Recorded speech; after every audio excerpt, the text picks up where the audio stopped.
Assalamualaikum warahmatullahi wabarakatuh. Good afternoon, ladies and gentlemen in Asian time, and good morning to our speaker in Europe time. I'm delighted to welcome you to this special session, the second International Conference on Applied Economics and Social Science ICAESS 2020 at Politeknik Negeri Batam, Indonesia. We are now in virtual conference with main topic, Shaping a Better Future Through Sustainable Technology. We're gonna have until 2:50 p.m. Indonesian time. First of all, let me introduce myself. My name is Yulinda. I will be your host for today. Before we proceed the event today, I would like to express our sincere gratitude to welcome to Honorable Director of Politeknik Negeri Batam, Mr. Uuf Brawijaya, PhD. Welcome to Honorable Speaker from Malaysia, Dr. Zulkifli bin Hamisan Khair. Welcome to Honorable from Switzerland, Mr. Morgan Kindler. Welcome to Honorable from Batam, Indonesia, Mr. Fitrertik, and welcome to Honorable from Germany, Indonesia, Mr. Taufik Roman. Last but not least, welcome to Honorable audience who is joining this event today. Furthermore, the main agendas of this special session are: we have 4 speakers who will be presentation about 20 minutes each, and the end of the sessions will be discussion, question, and answer. For the question and answer, please write your name and your question in the chat room. and also mention which speaker you are giving the question to. We will have 2 or 3 questions for each speaker. Ladies and gentlemen, it is an honor to me to inform you that among us here, we have a very special guest speaker. It is now my pleasure to introduce our speakers. Ladies and gentlemen, please welcome our first speaker, is Dr. Zulkifli bin Hamisan Khair. Currently, he is senior lecturer at Faculty of Social Science and Humanities, University Technology, UTM. He has got his PhD in Management UTM Malaysia. He is the head of Integrity and Government Research Group of Faculty of Social Economics, Science and Humanities. He is coordinator for networking and internationalization at Human of School Research Department and Psychology. He was certified trainer of NBO Graduate Leadership Assessment and Development, NBO Leadership. He was certified trainer of Monsoon SIM ERP simulation recognized by SAP. He is also a chairman of Hidayah Center Foundation Johor Chapter, and he is also an author of more than 10 books, including few national bestseller books. Before joining UTM, he was a teacher at one of the top 5 secondary schools in Malaysia and a professional training consultant. He was a certified trainer for IMGLAD by Deloitte Consulting UK period time 2010 till 2011. Within 4 years in UTM, he has been involved and currently involved with 1.4 million ringgit Malaysia cumulative research grants. Now, this is the high time for us to listen our first guest speaker, Dr. Zulkifli. The time is yours.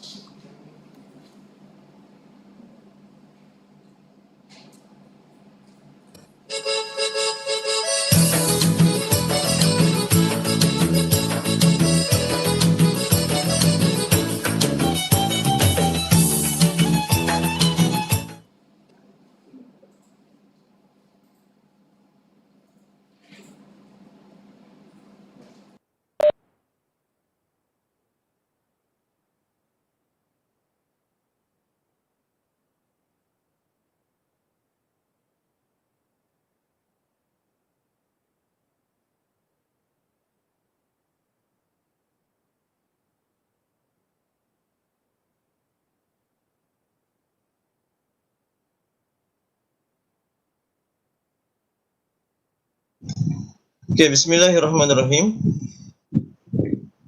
Assalamualaikum and very good day. Okay, my name is Zulkifli from University Technology Malaysia, and I would like to discuss about actually the topic is quite quite complex. Okay, but anyway, I will explain later. Okay, in a simple way to understand the topic. Okay. Actually, the main idea of my presentation is regarding on challenges in online learning. Okay, as well as online learning and development. Okay, this the big idea from my presentation. Okay, ladies and gentlemen, okay, first of all, thank you very much to Polibatam to invite me, and also all of the lecturers from Polibatam, students, also last but not least, the panels, the public, the keynote speaker from other institution. Okay. Okay, so this is a part of UTM. This is the main campus of UTM in Johor Bahru, not far from Batam. And we also have the second campus in Kuala Lumpur. Welcome to UTM. Okay, include Madam Linda. Welcome to UTM. And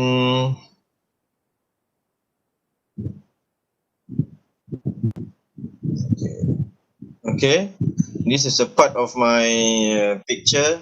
Okay, presenting a paper abroad. Okay, in Hong Kong, Oman, Pakistan, and others. And this is the abstract. Okay, I would like to ask you to read it. Okay, not necessary to read it. Okay. Okay. This is the issue. Okay, and a part of the gist from my presentation. Okay, as we know, in this pandemic of COVID-19, okay, has somehow like to generate, okay, and empower the blended learning around the world. Okay. Okay, so this kind of blended learning is include learning online and also offline. And what I noticed from it, okay, and I have been, giving a presentation, and also giving a lecture and conduct lecture. I noticed that everybody got something like exhausted. Even though at the first stage we feel that wow, this is tremendous and look fantastic, like having a meeting through online, and also class through online, lecturing through online, even have a exam and test through online. But finally we noticed that we love to have a F2F or face-to-face kind of learning, discussion, and also meeting. Okay, and I believe everybody agree about it. Okay, so that's why I put here exhausted, even though it's not meaning that I ignore the importance of online learning, but this is the issue I want to highlight in my presentation. Okay. And according to Garrison and Kanuka in 2004, blended learning has been explained as the combination of uh, F to F, face to face, okay, and also online experiences. Okay, so this is has been the meaning of the blended learning. While Martinez in 2020, okay, uh, says only as the only option left due to shutting down of schools, colleges, and universities. So we have no option, okay, in conducting class, meeting, discussion, etc. Okay, the only option and alternative is by doing online. Okay. Okay, this is quite interesting, and this is something like force everybody to know how to use to apply, for example, like Zoom, Webex, and so on, including this conference. Okay, so last time I really have a intention to come to Batam because I haven't been to Batam. Okay. Okay, but finally, okay, due to pandemic of COVID-19, okay, so I cannot come to Batam. Okay, only come online. Okay, online, and definitely it's not similar, to come to Batam with my in real one. Okay, besides of the visual visit. And around 40 years ago, okay, John Naisbitt, okay, has produced one important book. The title of the book is a high tech, high touch. Okay, high tech and high touch. And it's quite interesting. He, as a futuristic thinker, has tried to imagine that there will be a few problems. Okay, within the high tech. I mean the high technology, it could be have a low touch. I mean low touch, something like low humanitarian touch. Okay, mempunyai nilai ataupun sentuhan kemanusiaan yang rendah. So this is what I want to say around here. Okay, to say here about the problem here. Okay. Okay. For example, okay, this is a part of my class. I have conducted I think more than 20, 30 or 50 classes, okay? And I noticed everybody tried to, switch off the microphone and to mute, okay? Okay, for the sake of high speed of internet. And can you imagine? Can you imagine? I cannot see their face, their expression. Okay. Either they like or not. Either they understand or not understand what I'm going to say, and also either they are sleeping. Okay, or not, or in a conscious mind. Okay, focusing on my lecture. Okay, and as a lecturer, like me, I'm a lecturer. We are not radio DJ. Okay, we are not radio DJ talking to the screen and screen and screen.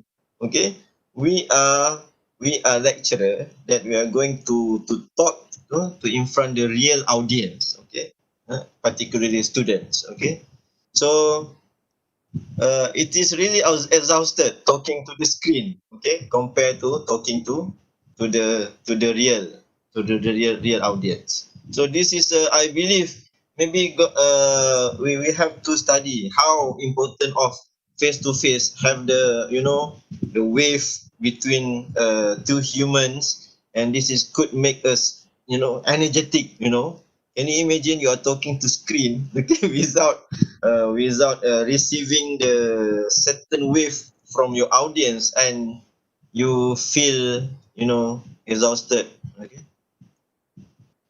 Okay, according to another literature published in 2020, they found that around 13%, okay, delayed graduation due to COVID-19.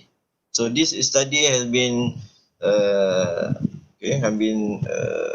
done to 1,500 students in United States of America, and 40% lost a job and internship. And another finding is quite interesting. 55% lower income student more likely than their higher income peers to have delayed graduation. Okay, this is another thing.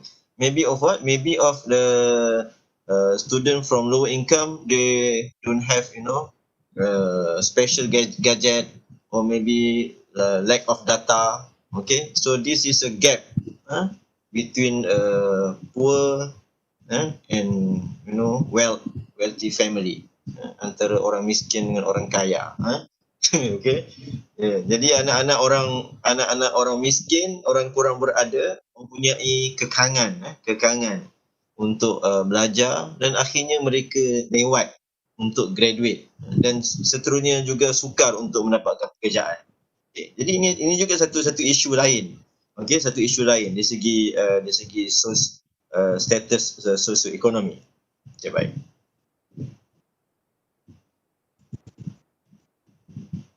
Okay, so according to another study based on literature review study from 30 studies around the world, from Web of Science database from 2014 to 2018, okay, there are 5 major themes, okay, that has been highlighted by the authors. And I try to make an inference from these 5 major themes into 2 categories. First, I call it as technical, and the second one is philosophical. And quite interesting, the first one and the third one is regarding on philosophical issue. Okay, that's I will like to highlight here. Okay, so this is has been explained by the authors.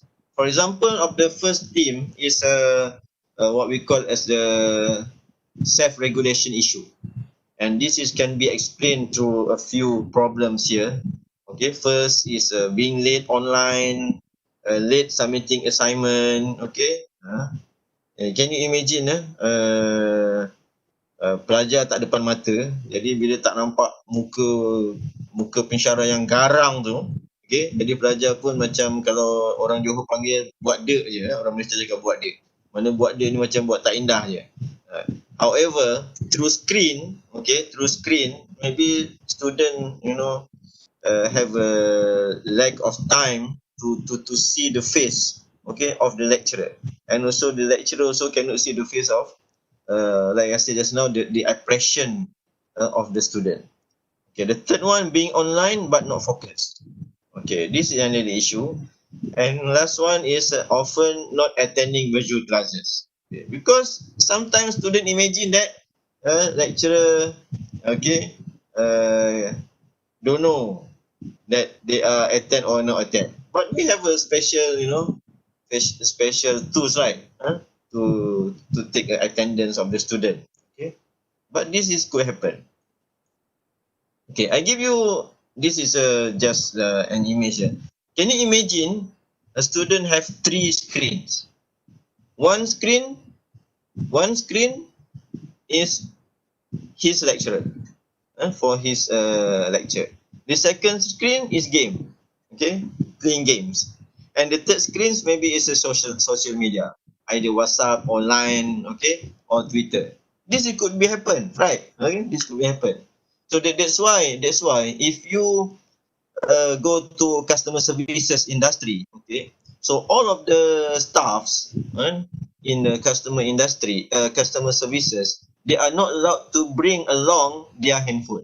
Okay, they have to use notebook or paper, and also pencil or pen when they keep listening to the complaint or to the customers. Okay, so this is to show how serious they are to understand, okay, from the customer what they're going to complain or what.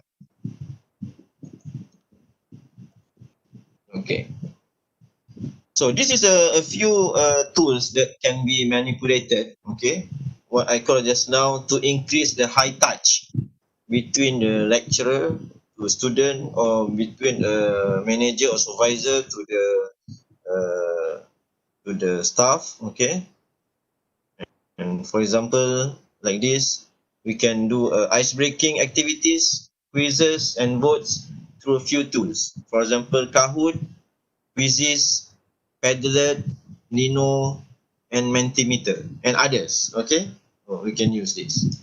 Okay, and another thing is we can use a breakup group or breakup session.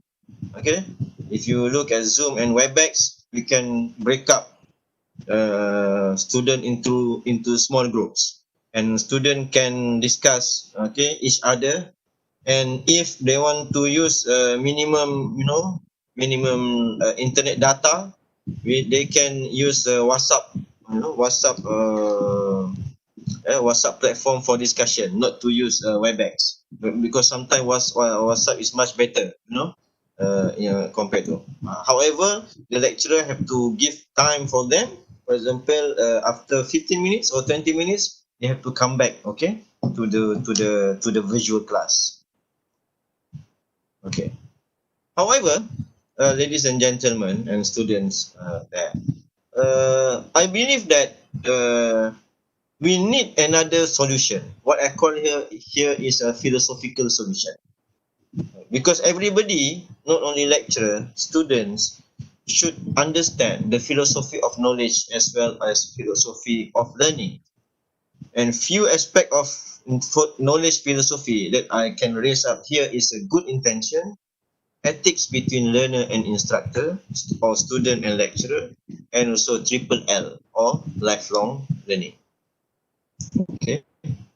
So, for example, here, Professor Sharon Merriam, in her book, Non-Western Perspective on Learning and Knowing, Perspective from Around the World, or, okay, or we can call this our knowledge philosophy from non-Western perspective. And each of these perspective, either Islam, Hinduism, Buddhism, okay, and also even African, and also Confucianism, they believe that there should be ethics. Okay, they should follow the ethics. This is including the student have to respect to the teacher, and the teacher also have to show, okay, to love students. Okay, for the sake of the knowledge transfer, okay, to be optimized. And also they believe that there should be a triple L, not only learning in the formal context but also in a non-formal and also informal context. Okay, so the first one, let me say to the first one. So the first one is a good intention. Good intention here it means is intention to learn in conscious mind. Okay, so this is important, not not because of other factor, because of this is the directed by teachers, directed by lecturer, or directed by parents. And the second one is intention to learn by heart. Okay, by heart. Okay, full 100%. And the third one, intention to learn for the right purpose and not to show off or for criminal. Okay, so learn, let's say, to learn mechanical engineering or chemical engineering for the right purpose. Not at the end of the day try to you know try to make a prototype of a bomb. Okay, to kill to kill other people. Okay, and for Muslim, intention here is to learn for the sake of God and religion. Okay, that's why Prophet Muhammad sallallahu alaihi wasallam said, "Innamal a'malu binniyat." Okay, so this is a very important. Okay, to have a good intention or a good niat. Okay, You so have according to 3 minutes left. how many? 3 minutes left. 3. Okay. So according to Merriam and Caffarella in 1991, intention is important for meaningful learning. And according to Garrison in his model, this is the best model ever so far until now. Okay, even though it's published in 1997, Garrison states that the intention to study hard as essential to the existence of high learning motivation does to for the self-reliance. I think it's my second last. Okay, last but not least, I believe that we can make a punishment, okay, as a part of a philosophical aspect just now. It's not only educate, and educate. We believe that punishment is a part of education. Okay, that's why in around the world we also have a school, and also we have police, and also we have a court. Okay, let's say for example here, late submission minus 3 marks. Without referring to academic articles, okay, for example here, okay, not a Wikipedia, not WikiLeaks, but must be from academic articles. Okay, so minus 5 marks. Okay, this is very simple, because this what I show here is only for the what we call elective subject only. For the hardcore subject, is not like this. Okay, reference not following the format, deduct 2 marks. Wrong spelling of lecturer name. For example, my name is Zulkifli, but student try to write down my name Zulkifli, Zulkifli. Fly is what? Terbang. Okay. So minus 3 marks. Why? Because student should respect lecturer and should understand the lecturer's name properly. And the last but not least is copy and paste, plagiarism, mandatory 0. Okay, no mark at all.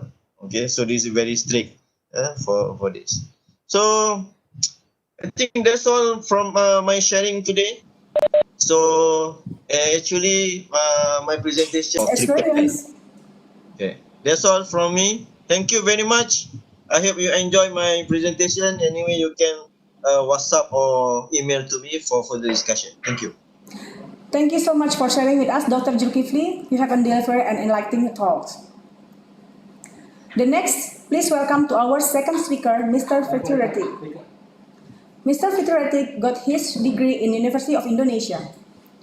His experience in-depth knowledge of accounting system and procedures, financial reporting, and Indonesian taxation gained from 15 years working experience, which include previous multinational company, job dealing in manufacturing and construction.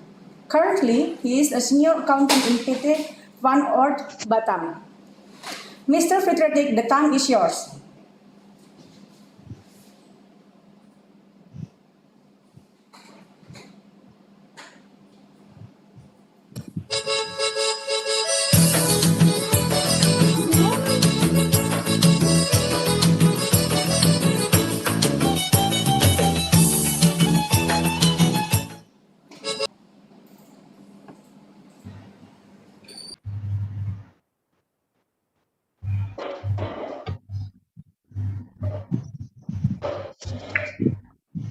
Is everyone can see the presentation?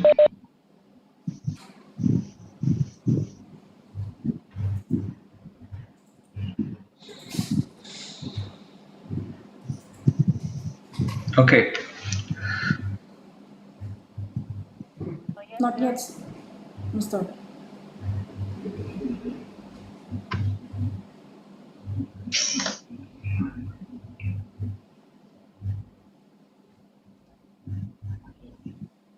How about that one?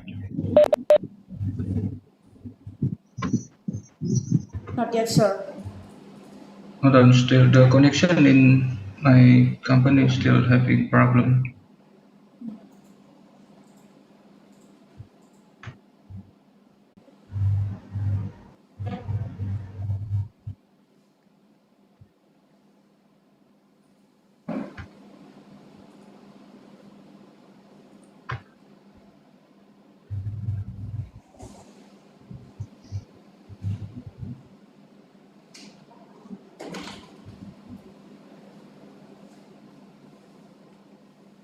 Still not okay? No, sir. Yeah, this one.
Okay, anyway, I have difficulties for using the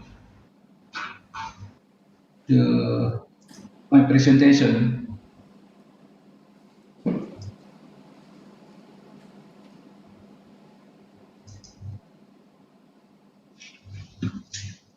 Wait a second.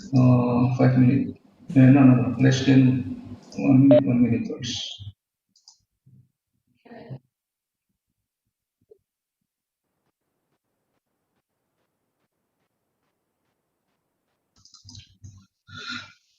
Okay, maybe the presentation is not clear enough, so I have to explain virtually and verbally. Is it okay? Sorry, sir.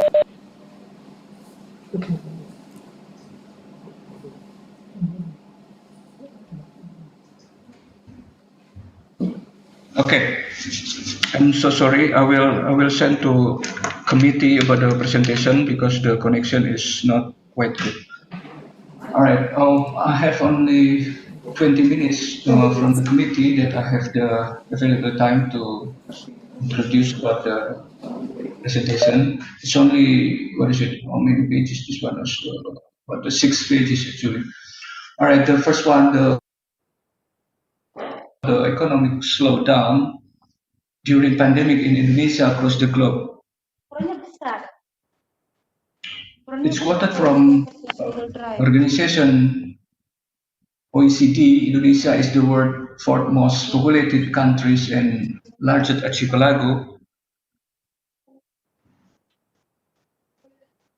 And from this slide, it's mentioning economic success for the Indonesian based on the information from OECD. However, it's become high. Sesi presentasi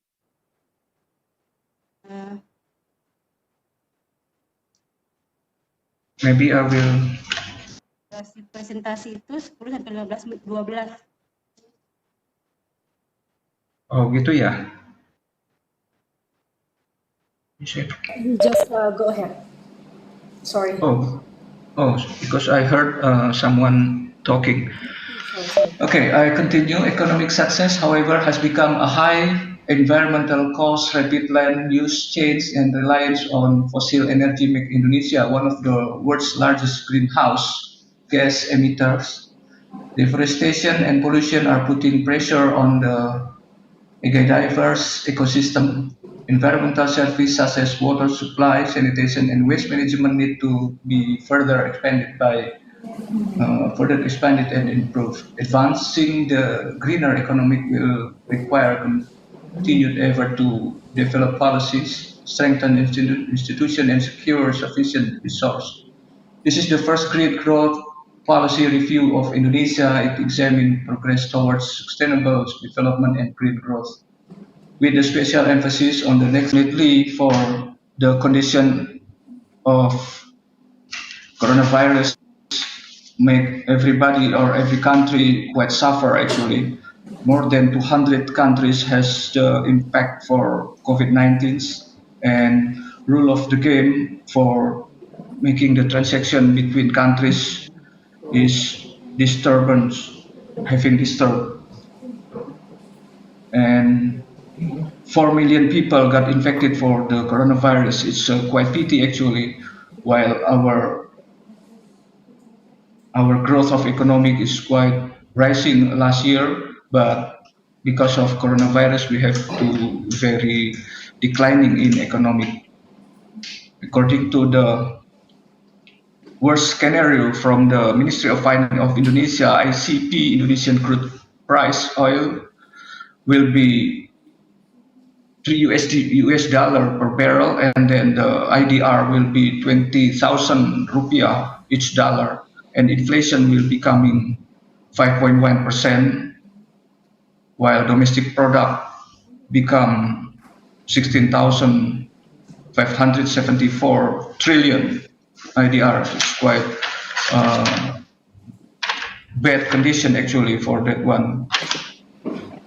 The next slide, I explaining about it's quoted from the United Nations Secretary General Antonio Guterres cautioned while the global economic indicator remain largely favorable, they do not tell the whole story. He said the world economic situation and prospect 2019 raises concern over the sustainability of global economic growth in the face of rising financial, social, and environment challenging.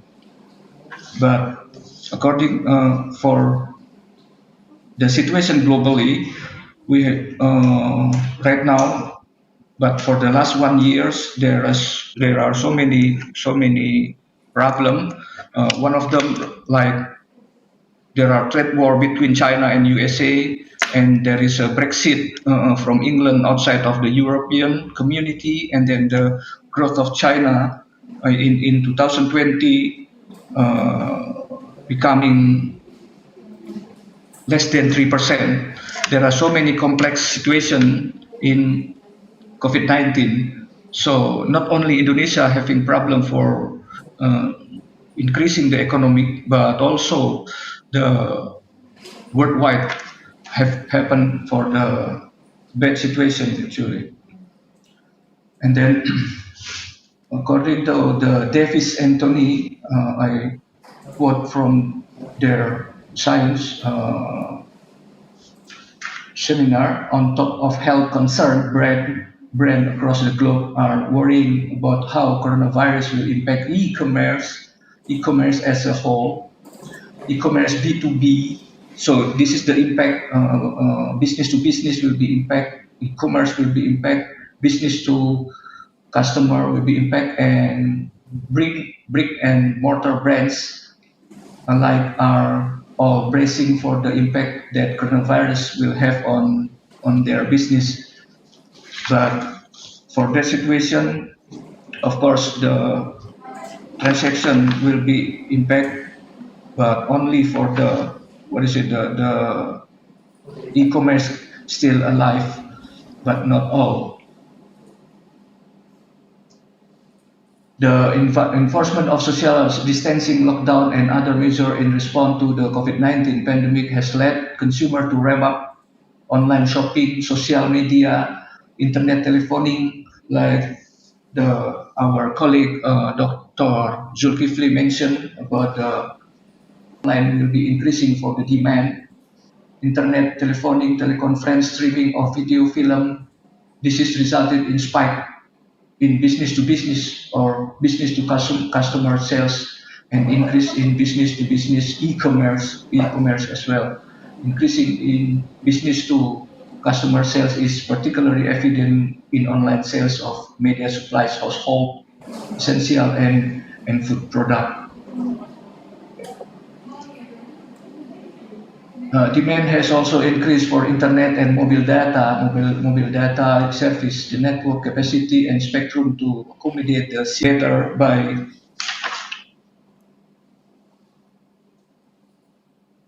elevate the economy. It has to be it has to be raised up again. Even the coronavirus, we don't know when the coronavirus will end it. On the other hand, the healthcare program should be implemented substantially by the government using political will, and of course for our individual, the spirit and the people to get better life, it has to be maintained in their own spirit. So as well as the education, or explained by Mr. Zulkifli, the education is still number one. Even we can learn only by online, but we have to increase the education by online using the Zoom or WebEx or kind of things. So the conclusion for this session, I personally encourage to our people to keep up the spirit and then to get healthy and motivated by ourselves to work productively as an employee or as an individual or even as a government. So probably that will be all for my presentation. I hope you can enjoy my presentation, even there is no slide because of the connection. This is not very good condition actually. But anyway, I hope we can discuss in the question and answer after this one. Thank you very much. Assalamualaikum warahmatullahi wabarakatuh. No problem, Doctor. Sir, thank you so much for sharing with us, Mr. Pediatric. It is interesting talk. Okay, the next, please welcome to our third speaker, Mr. Morgan Kindler. Mr. Morgan Kindler got his master's degree in Business Innovation (MBI) in University of St. Gallen, Switzerland. Currently, he is a founder and CEO of Kindler Consulting Ltd. He is a Swiss social and environmental entrepreneur with extensive cross-cultural experience and knowledge in business development and innovations. His expertise range from sales and marketing to public accounting to innovations, having worked for Nestle, Ernst & Young, and Mac Group. He is fluent in French, English, Spanish, and conversant in Bahasa Indonesia. Mr. Morgan has lived and studied in Germany, Bangkok, and Indonesia. He is a passionate problem solver, a web traveler, and book creator. He is dedicated to turning ideas into reality and believes in a resistance of making the world a better place. Please welcome Mr. Morgan Kindler. The time is yours.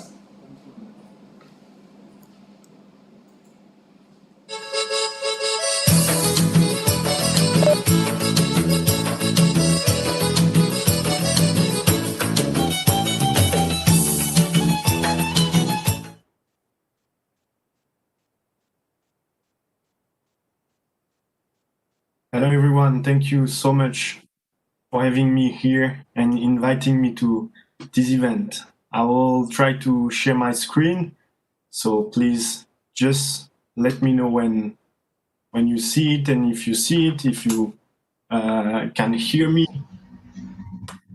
Yeah, I can see. the presentation. Okay, great. Thank you for the confirmation. So yeah, thank you so much again. So I am calling today from Switzerland. Very cold weather. I think it will snow today. So yeah, it's quite different to where you are, guys. So yeah, it's a bit actually sad, the weather right now. It's very gray. So just let me know if there is a problem with the presentation or the sound, and then I will just stop. So today I want to share a bit about my personal experience in Indonesia, and particularly in the waste management industry in Indonesia. And as the conference is about shaping a better future with sustainable technology. And I don't know if one of you or a few of you did the same thing, but the definition is a bit unclear, actually. And what I found out is actually sustainable technology means different things for different people. And even Wikipedia has no page about sustainable technology and redirect the definition to sustainable design. So it's a bit difficult to see a definition. Okay, so the definition I found, because after researching a bit on the internet, is actually that sustainable technology describes all technology that enables more valuable use of natural resources and greatly improve social and environmental footprint. So I read this definition and I thought what I can really share with you in order that I can provide you with as much value as possible. And I thought about, okay, sorry. And I thought about, well, I can share my personal experience about the waste management industry. And today I want to tell you more about how, with the people I've been working with, and we have applied actually artificial intelligence in order to improve social and environmental footprint. So the definition of sustainable technology. And I will provide you with a specific example on how we apply this technology in the waste management industry in Indonesia. And I don't want to go too much in detail about the technology behind it, but to make it short and simple, this technology use an image recognition technology that anyone can have on a smartphone or camera, so that when you take a picture or video, it recognizes automatically the type of waste based on machine learning. So as we can see on the right picture here in the screen, if you take a picture, it will identify the different type of waste. So once we got the idea on the technology with the team and the industry, waste management, we thought, how can we apply this technology to improve social and environmental footprint? And ironically, is without knowing the definition of sustainable technology, that we actually thought how to create a sustainable technology. So we looked at the industry and how to apply it. And the first thing that popped up is actually to help waste collectors in Indonesia with this technology. So we thought we could provide value to waste collectors so that they can use this technology and it would improve social and environmental footprint. We thought initially that waste collectors could actually take picture of what the trash they collect, of the trash they collect, and then they could actually get information from the trash they are taking picture of. For example, the type, the value, or even further information they would need. And we thought by helping them to identify the value of the waste, maybe actually they could do a better living out of it, because it would put transparency on the price in the market, and then they would know for how much they could buy and from how much they could sell the waste or the trash they are collecting. So we thought it's the best idea ever. And what we did is actually that we put our developer teams to code an application that would have this image recognition feature. And this app would be actually just designed for the waste collectors.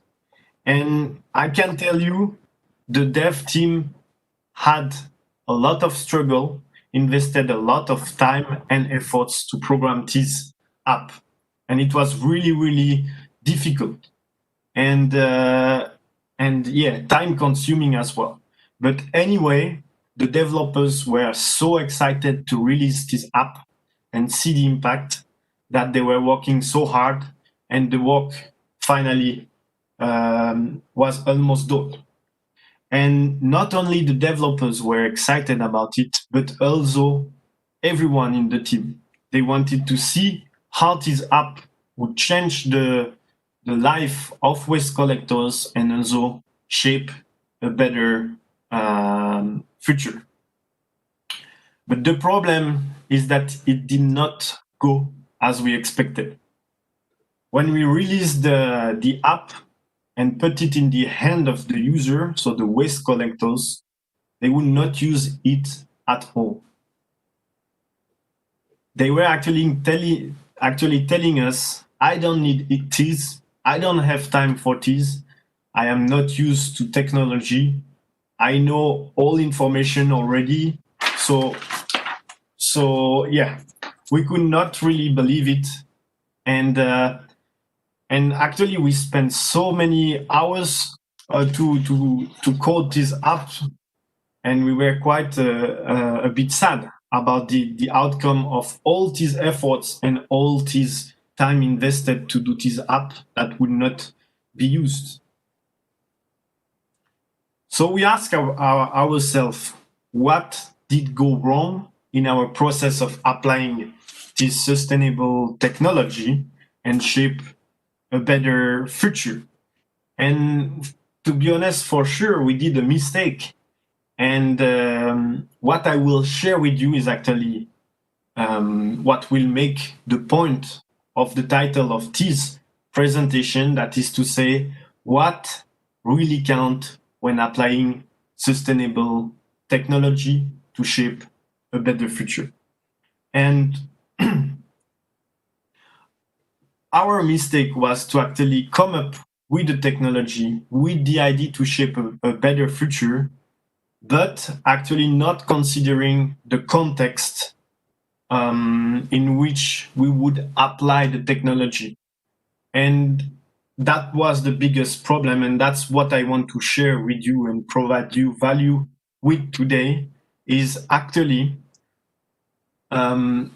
we did it quite wrong when I think back about it. And we went again through this process and we reflected, and actually we implemented a strong process. We went through a strong process called design thinking. And for people that know the process, or other that doesn't know, design thinking is actually a human-centered approach to innovation that integrates three elements, very crucial elements, that are the needs of people, the possibilities of technology, and the requirement for business success. So taking the three elements and looking at it and making innovation come true. It's a very powerful methodology that, in my opinion, more and more people or even companies should use so that their technology would become a sustainable technology and shape a better future. And so we went through the whole phase with the team.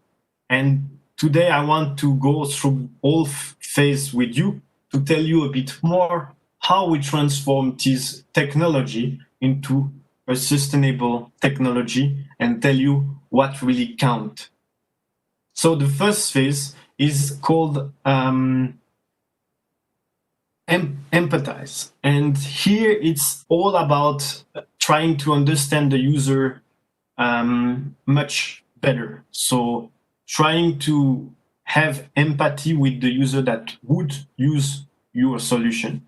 And here is a lot of interviews, is a lot of research, is a lot of interaction with the users so that you can actually put yourself in their shoes.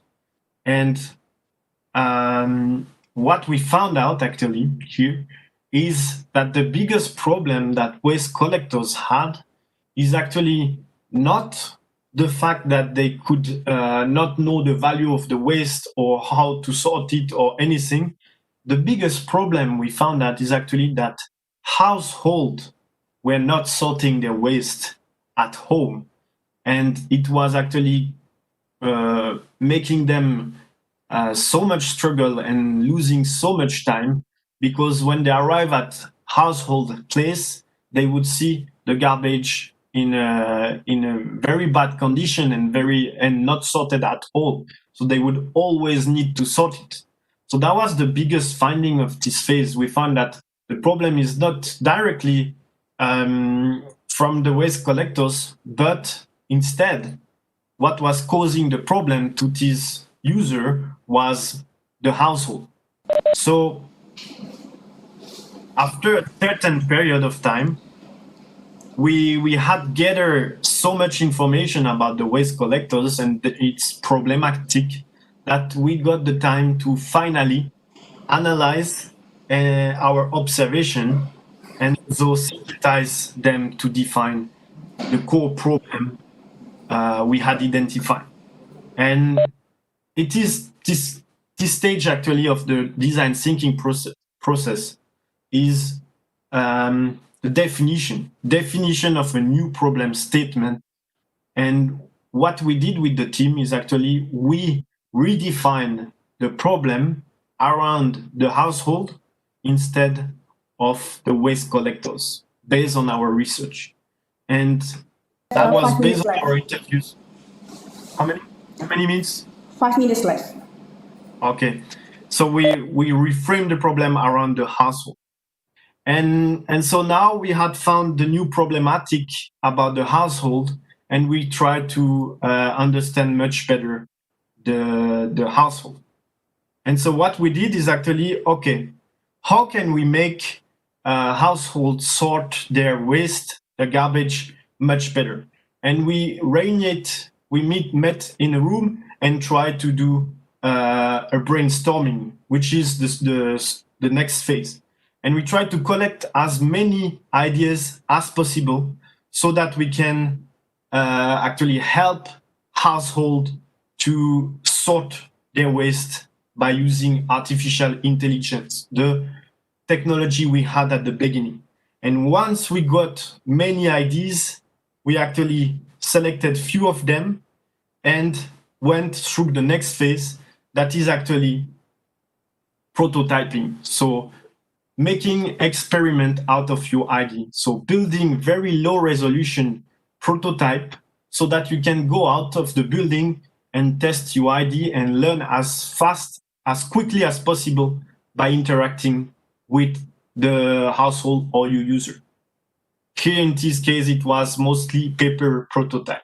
And after you have the prototypes that you have created, you go to the household. We went to the household and made them interact with our prototype to see, to observe, to research more about if they would love this solution, and then select one solution that would fit their needs and resolve their problem.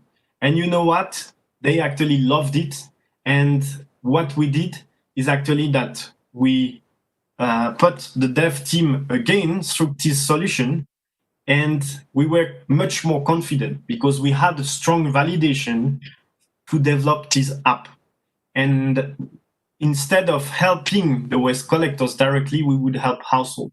But you know, helping households would help the waste collectors as well. So we were finally creating a sustainable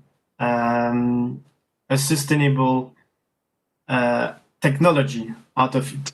So what I want to do now is actually to share with you the final thought about this learning and the experience. And I want to share the key learnings of this experience I had with waste collectors and household and how to build this new technology. So whatever the sustainable technology you want to apply to shape a better future, think about the user first. And otherwise, you will never have an impact on society, and you will never be able to make the technology actually sustainable. So don't let your ego and all the fancy things about technology make you blind. Use really empathy to connect with your user and understand them better, understand how you can solve their problem. As soon as you have an idea, test it and learn as quickly as possible in interacting with people and learning about the context in which this technology would evolve. And I can tell you, without asking users or testing your ideas, you will just stay at the surface of the iceberg. And believe me, if you really want to shape a better future, you're gonna have to dive deep, very deep into the water to see the full potential of your solution and how it's gonna shape a better future. In my eyes, this is what really counts in terms of sustainable technology, and that's what I wanted to share with you today. Thank you so much for your attention, and hopefully we can stay in touch to shape a better future together. Much, Mr. Morgan Kindler. You have delivered an enlightening thought. Ladies and gentlemen, we are sorry to inform you, actually we have one other speakers. However, Mr. Taufik couldn't make it to join us to this event today. We move to the question and answer. Before we move, thank you very much for all speakers for informative and insightful talks. Very well, ladies and gentlemen, now we come to question and answer sessions. We have collected several questions. First, we have question from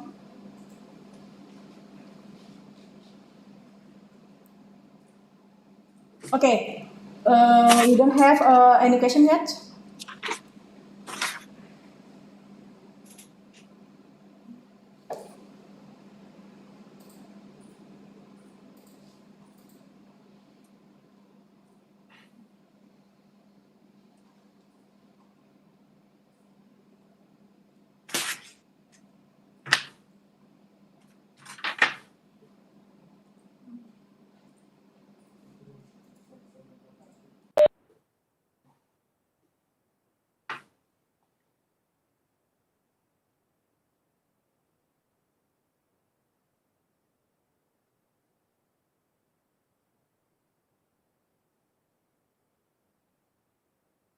Can I ask to Mr. Morgan?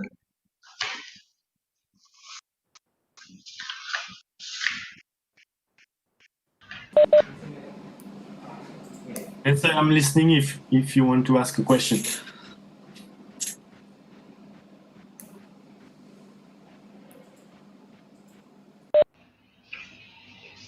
Sorry, to Mr. Morgan, I would like to ask you about your presentation regarding the sustainability technology, how to deal the continuously provide the sustainability technology in this pandemic COVID-19, especially for the country in Southeast Asia?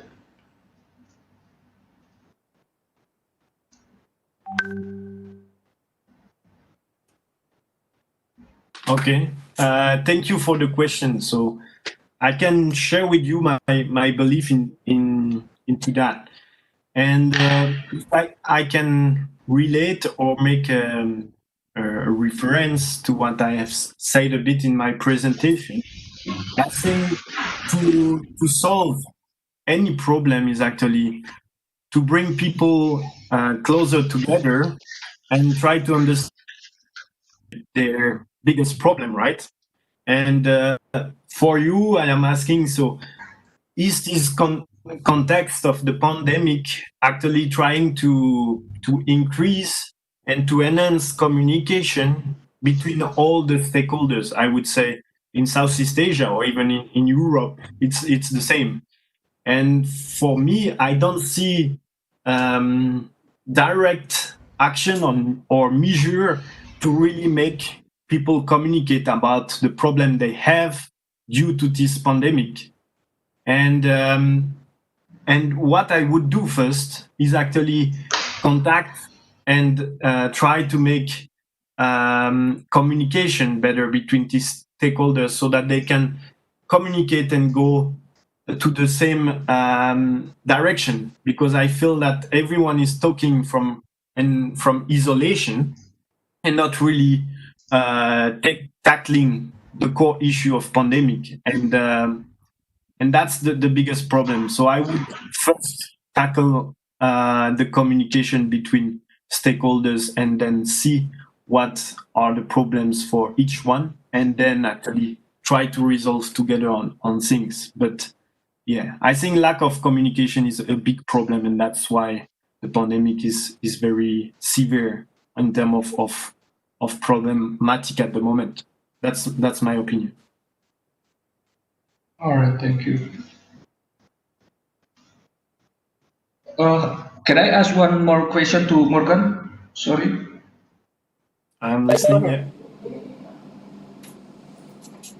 Yeah, Mr. Morgan, some of the people say sustainability technology is needed the high price if using the new innovation. Some of the people interpretation of using the new technology, there will be impact with the high price. What do you explain? How do you explain about that one? Okay. Thank you so much for this question. So I think it's totally wrong to think that sustainable technology should be expensive, because as the definition say, sustainable technology is actually a technology that enable an improvement in terms of social and environmental footprint. And the problem of many people is that they think I should use this fancy technology, this expensive technology, because it's the best. But again, if I come back to the thesis of my presentation, what really counts is to take into account the context before coming up with expensive technology. And here we can see that even cheap technology that are not artificial intelligence, virtual reality, blockchain, all these things that are very time consuming and also very expensive, would actually not really create the same impact as maybe a simple thing. You look at the waste collectors, they sometimes need equipment and like the gloves or even the boots. For me, it's already providing so much value to them. It can be seen as a sustainable technology because it improves social and environmental footprint. Yeah, thank you. Okay.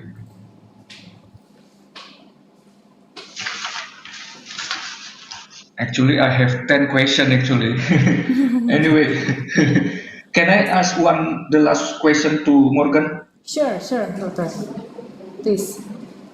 Okay, sorry, Morgan, this is the last question. How far, with your knowledge, how far the function of government to implement the sustainable technology to the people or to the country? Because the constraint, some of the constraint is how to changing the mindset of some people. They're sometimes using the conventional one instead of technology. Thank you. So I will answer this question based on my knowledge. I don't know, because for different countries, I believe you have different degree of government involvement in resolving this problem. But I would say in Southeast Asia, I think you are right. Education is key, and as long as you don't tackle this sustainability issue on the education part, the new generation will not change, and the future will not be better. And I believe that I don't know I couldn't see really the concrete action of governments, even sometimes in Europe, making clear and strong measure on really implementing knowledge and awareness about this kind of technology. And so I believe that governments in general should really include and emphasize much more the sustainability part in education from the early age, early age at school. And I don't see that coming too much at the moment. So yeah, I think that's a priority, I believe, on the government side. And I know there are many different issues to tackle, and it's tricky, it's complex, but I think sustainability is one of the thing that you should care very early stage, because otherwise the future is not ensured, is not safe. And if you have no future, then the issue you are tackling at the moment will not count, because there is no future, because there is no sustainability. So yeah, thank you for your question. All right, thank you very much, Danke schön, Sheshe. So we have one questions from audience.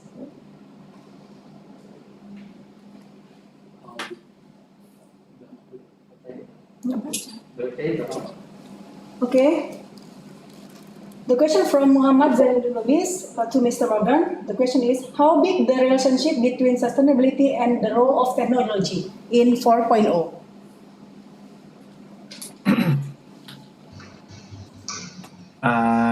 Yeah, thank you so much for your question. And I mean, this question is a bit general, but I would say that because it can be sustainable in terms of taking care of the environment, or it can be sustainable in terms of being a long-lasting, a long-term technology. But the relationship between both is actually that technology should look at the problematic of sustainability. And if it doesn't take into account the problem related to sustainability, technology cannot live, or it cannot survive. And on the other side, sustainability needs technology as well, because you can do so many things from a sustainability side with technology. So what is the relation? I think the key point between both topic is actually, again, the user, the human. if you look at sustainability, you go a bit deeper, so in the water to see the iceberg of sustainability, and you have to ask the people that want to bring sustainability or want to be sustainable. They have a desire, they have a need. And when you found these people, you look at their problem, you ask their problem and try to see if you can resolve this problem. Once you have seen the problem of people in the area of sustainability, then you have to look at technology after. Not the other way around. I have a fancy technology and I want to make the future a better world. No, it's the other way around. Look at sustainability, look at people that have problem, and see how you can resolve this problem with technology. And it's valid for 4.0, but also other era or even before. But the problem is that people focus so much in technology advancement and tend to forget simple technology that could be applied to provide immensely value to the people and even make the world a better place. So thank you for your question. Okay, thank you so much for the audience and also for both the speakers to answer and also Mr. Morgan for the informative and insightful talks. Ladies and gentlemen, those are the agenda we have presented to you this afternoon as we have finished our special sessions. Now, coming up to the last sessions, we are going to have a parallel sessions. For those who want to join to parallel sessions, please be note that our session will be start 3 p.m. After break, you can proceed to your presentation soon. Ladies and gentlemen, finally, we come to the end of the sessions. We would like to say thank you again for all the speakers for their informative and interesting talk and to audience for your active participants. On behalf of ICAESS Conference 2020, thank you all for making time to joining this virtual conference today. It has been my pleasure to host you in this event. We look forward to seeing you again at the next year event. I wish you have a pleasant day. Wassalamualaikum warahmatullahi wabarakatuh. Assalamualaikum warahmatullahi wabarakatuh. Thank you, Morgan. Thank you, Pak Encik Jul. Thank you so much. Yeah, my pleasure. Thank you very much. See you. Yeah. Yeah, Thank you. see you. Assalamualaikum. Assalamualaikum. Salam.